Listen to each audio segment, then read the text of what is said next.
Gözlerine baxıram, ürəyim qanadlanır. Əllərini tuturam, sevgimiz alovlanır.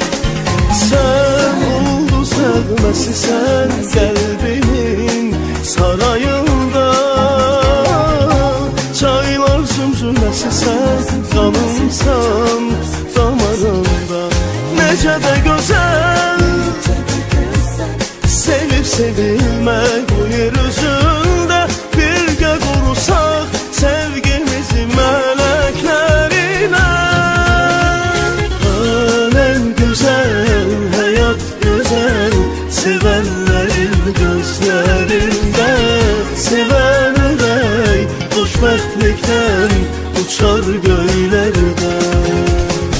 Aləm gözəl, həyat gözəl, sevənlərin gözlərində.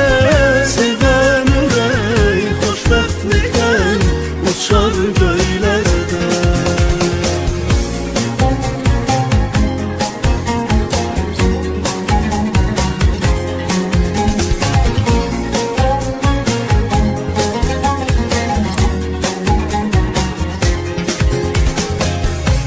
Sevdiğimin yanında bu dünya cennet olur.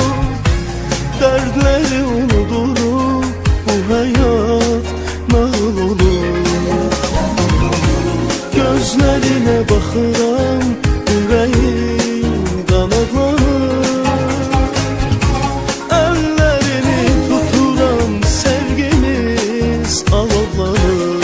Necə də gözəl sevib sevilmək bu yer özündə. Birgə qurusaq sevgimizi mələklərinə.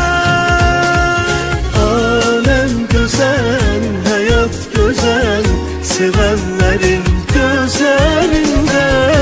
Sevən ürək xoşbəxtlikdən uçar göylərdə. Aləm gözəl, həyat gözəl, sevənlərin gözlərində.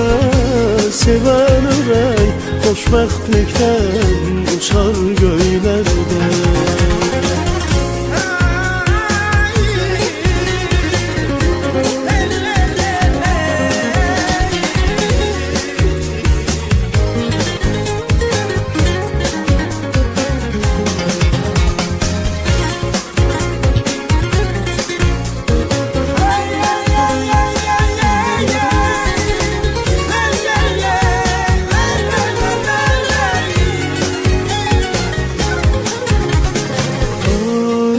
Güzel, hayat güzel, sevenlerin gözlerinde.